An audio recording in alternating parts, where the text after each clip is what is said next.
Welcome and thank you all for being here. My name is Lauren Henderson and I am the Director of Secondary Programs with Junior Achievement of the Palm Beaches and Treasure Coast. Raise your hand if you've ever heard of Junior Achievement. Okay, a couple of you. So for those of you who don't know, we are a nonprofit and we work with schools to provide students like yourselves the opportunity to learn about these three things: entrepreneurship, work readiness, and financial literacy. So I like to tell everyone that we try to help you all learn about what I didn't learn in high school that I wish I would have learned.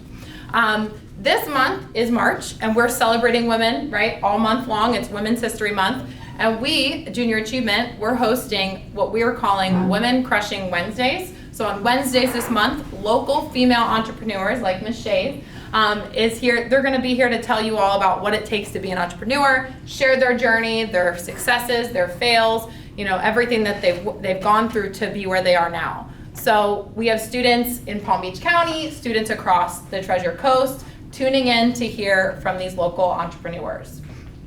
Before we continue, I'd like to quickly thank Dr. Garcia High School for hosting us today. Thank you so much. And we'd also like to give a shout out to the UPS store and Fifth Third Bank for supporting this initiative. Without further ado, please help me welcome the owner and lead physical therapist of Stability and Wellness, Ms. Hanna Shays. Okay, thanks everyone. So I'm Hanna Shays. I'm the owner and lead physical therapist of Stability and Wellness. It's a concierge physical therapy company, so I don't work with insurance. I just take cash payment throughout Palm Beach County. So I do mobile therapy. It's not at a set clinic. I basically throw my table in and my treatment equipment into my car and I go to people's homes, offices, and gyms. And it's between West Palm Beach and the top of the county, Tequesta. So has anyone here had physical therapy before? Not a lot, that's okay. So what got me interested in physical therapy was I played soccer for 20 years and I really connected with my high school athletic trainer because I didn't really need physical therapy in high school, so I didn't really know about it. And I really enjoyed working with the athletic trainer. I was like, she's kind of cool, this is a cool job, like maybe I'll do this in college. And when I went to Chapel Hill for college, I majored in exercise science and had to look at the courses that I wanted to take, and it was like an athletic training heavy major, but it also had a lot of classes that you guys might have taken already, so like anatomy, physiology, biomechanics, and I kind of wanted to do a little bit more than what an athletic trainer could do. I wanted to treat patients and see them through the full progression of their care. So that's where I went to undergrad, got my degree exercise science, minored in French, and then I went to the University of Florida to get my doctorate in physical therapy. So it's a doctorate degree for the last 20, 30 years, I think. And I moved down to Palm Beach Gardens to be with my husband, who is from that area. He went to Dwyer for high school, and basically what I did was I just got a job working in stroke rehab first. So I worked in Martin County for 3 years with the geriatric population and the neurologic population. And fast forward, I'm doing this now, and we'll get to how I got there, but I'm also serving as adjunct professor at Indian River State College's Physical Therapist Assistant program. So I just teach there once a week, a few times a year, and it's really fun. I like teaching. So everyone that has had physical therapy, does any of this look familiar? You can raise your hand if it looks familiar. If it doesn't, that's fine. So the way I practice is more non-traditional. It's not really what they taught us in school. They didn't teach us about cupping. They didn't teach us about dry needling. They did teach us about kinesiotaping. So dry needling is like orthopedic acupuncture. We use needles that can be this big or this big, and they go into the muscles, and it can help relax the muscles. It can help bring blood flow to the joints. This patient right here, I've connected electricity to the needles. So these are probably like 20, 30 millimeter needles, and there's a current running through him. I also did cupping, so it's kind of like a plunger. Think about if there's inflammatory markers in the tissue, we want to get it out. So basically a cup will decompress the tissue. So think about like lasagna. You pull the layers apart and let the blood flow come in and let the good things come in and the gunk basically go out. So you'll see the cupping marks are actually right here. After I taped him, they showed up. So we know that there was a lot of stagnant debris in those tissues. And then the taping is great for stabilizing the joints while he heals. I also do a deep sports massage, myofascial release, but I'm a one-woman show, so I don't have anyone to take pictures of me doing that. So I also do that, and I do therapeutic exercise to help just improve how the brain and the body are functioning. So where I practice, so like I said, it's mobile, so I'm some West Palm, mostly Palm Beach Gardens, all the way up to Tequesta. That's my car. I've got some little magnets on it. And then if someone's far away, like I have people drive 40 minutes to see me because I will not drive 40 minutes. I run a space out of Loggerhead Fitness in Juno Beach, and I run a space out of Sunday Fitness in Jupiter. And the beauty of these two places is I picked them. No one told me to go set up there, so I was able to connect with these business owners and kind of negotiate a deal and see what worked best for me. So how did I even get into this position? So basically the road here was, I never wanted to be a business owner. I never thought that I would do something like this. When I was in physical therapy school, my husband had his degree in business, and he always said, oh, when you open up your own clinic, I'll help you run it. And I was just like, what is this fool talking about? Like, I don't even want to do that. I just want to get a job and work for someone in the end. And then that's exactly what I did. I moved down here in 2019. Got a job working in stroke rehab with elderly people, and it was really great the first 6 months, and then COVID hit. So that was March 2020. I was 6 months into it, and it basically, I'm sure you guys remember, it changed the way everything functioned. People didn't want to go to the hospital for stroke rehab after they were in a big hospital because they were scared. So they just wanted to go home. The hospital was kind of half empty. We started filling with people that didn't really belong in that hospital, but they had to have people in it. And it started wearing on people pretty much into 2021 because we didn't know when it was going to end, right? Remember they said like, okay, in 2 weeks it'll be back to normal. Oh, in 3 months. Oh, in a year. And so pretty much by the end of 2021, it was weighing on me that I just wanted a little bit more fulfillment from my work-life balance. I wanted a flexible schedule, so I didn't want to work 2 weekends a month because I was told I needed to do that. If I wanted to do it, I would like to do it, but I wanted to set my pay, and then I wanted to choose what kind of patients that I worked with instead of being thrown a bunch of patients and saying, here, treat them. So I randomly found out about mobile PT on YouTube. I was watching some physical therapy stuff on YouTube, end of 2021, and you know the sidebar where it's got the video suggestions? There was one with this guy's face, and it said, Mobile Cash PT, and I clicked on it. And this guy's just talking about like, yeah, I throw my table into the car and I take my stuff and people pay me like $200 a session and it's great. And I'm just like, how do I do what he's doing? And so I started looking into like, what does this even look like? Does this make sense? Because again, I worked with elderly people. I didn't work with athletes or people my age. So at first I was thinking, oh, this is great. Like a bunch of patients had asked if I'll come treat them privately at home when they discharge. They've asked other people that I work with. It should be easy. So I start researching everything, and then I run into my first roadblock, which is Medicare laws. So it's really, there's a lot of nuances and gray areas, but long story short, Medicare laws pertain to people above 65 and up. So not everyone has it, but probably 90% of people in the elderly population have Medicare. And basically, if you don't contract with Medicare, you can't treat them for cash, even though it's their money. You just can't. So they put it on the business owners to know that and to just not do that. So then the wind came out of my sails. I was like, oh my God, can I even do this? That was my whole business plan. So I decided to just kind of keep looking into it. I was like, okay, well, so this means I basically can only treat people under age 65. And they have to be, athletic, it's gonna be sports injuries, it's gonna be like back pain, things like that. And so that next road bump was, can I just start doing this? I haven't worked in sports therapy like since I was a student for 2 months on rotation. So do I actually know what I'm doing? Because I just teach people how to walk and sit to stand and get out of bed. I don't treat sports injuries.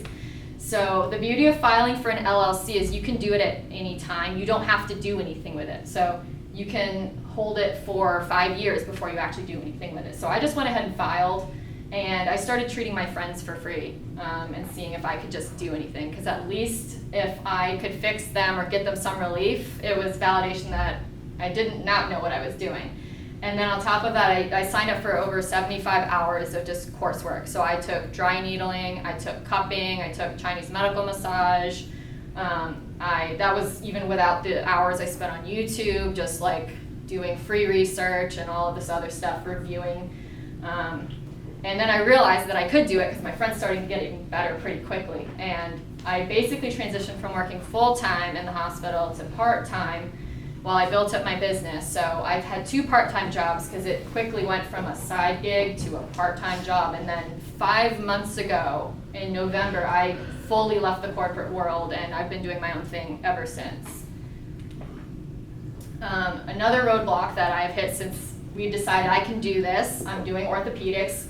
The next roadblock was customer acquisition. So I'm not from here. I moved here in 2019, and this was 2022 when I started. So I had been here for 3 years. I didn't know anyone. Thank God my husband was from here, so we had friends, but people didn't know that I existed. So how do I find people that I can help if they don't know I exist? So I was purely word of mouth. I had a small marketing budget, so I wasn't spending thousands of dollars on Google ads, Facebook ads, Instagram ads. I still haven't actually paid for any of that. It's been trial and error with networking and event attendance. So I have sponsored 5Ks, and that's been but it's been a lesson. So you don't get nothing out of it. I think I've seen the most success with the Garden of Life Marathon. I'm sponsoring a triathlon in Juno Beach, and I'm charging for treatments, and I'm treating people during those events. So it's like you get the word out that way. I'm in a networking group that meets every week with 60 people, so that's been really good. And so the business is flowing now, right, a little bit, and then I still hit the road bump of imposter syndrome. So do you guys know what imposter syndrome is? Yeah. So it's basically like you don't think you're as good at something as you are. So everyone sees like, oh, you have all these credentials, like you have all these reviews, like you do a really good job, and at the end of the day, I'm still like, people are paying me, like they're sure they want to work with me. That's kind of like what I've been struggling with, and it's gotten better as I've started to see more people, and people are driving 45 minutes to see me. So imposter syndrome is definitely something I think a lot of entrepreneurs, especially people who work in the healthcare industry, feel, because when I got into this, I just wanted to really, help people and heal people. I didn't want to be like a businessman. It felt kind of slimy, and so that's where I want to help people, but what do I charge them, and is it okay? How do I feel about this? That's kind of been the last roadblock I've been dealing with. So all in all, though, for entrepreneurship, the rewards way outweigh the cons and the stress. So the rewards are I get to help people overcome pain and get back to doing what they love. So my clients' wins are my wins because it fills my cup. So, this is not on my advice slide, but what I would say to you guys is find something that you love doing that you would do for free, and then find out a way that you can get paid to do it. And that's kind of what I ended up doing. I get to decide what each day looks like. So if I want to go to the doctor's office, I don't have to ask someone permission. If I want to sleep in, I could schedule that out on my block. I usually don't have time to do that, but it's up to me. I don't have to ask anyone to take PTO. So like I can go on vacation for 2 weeks, and it's on me.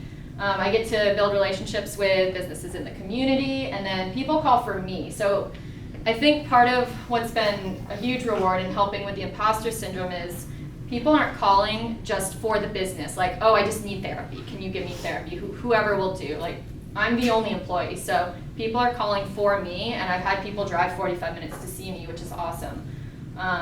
The stressful parts, everything's on me. So it's not really that stressful because I'm super type A, but like I have to do all the phone calls. I have to do the texts, emails. I'm treating people. If they cancel, I have to deal with that, scheduling of payments because I don't have a receptionist.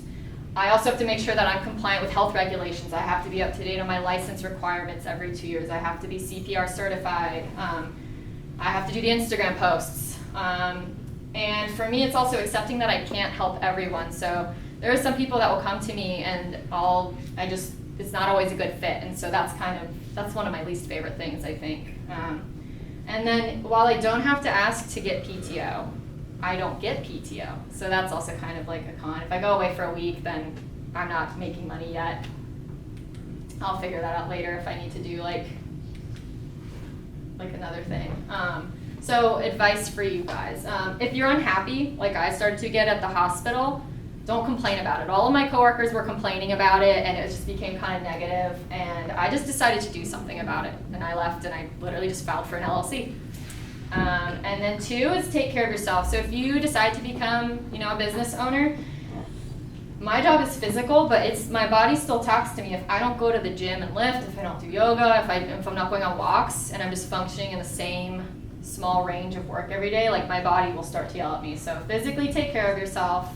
Emotionally, even if I work like 6 hours a day, it's still kind of a 24-hour job. Like I'm always kind of thinking about it because it's always there. Like people could text me. People aren't very needy, but it's just, I could always be doing something. I could make an Instagram post. I could do all this marketing stuff. I could reach out to people. So just making sure I take time and you guys take time to come out and like do social things, because your mental health will eventually, you might get a little burnout if you just stay on the hamster wheel of entrepreneurship.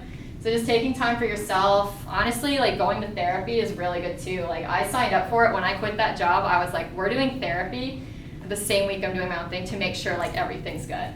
So even that's been good. And then mental. So getting your mind right. If you want to do anything and you think you can do it, you're right.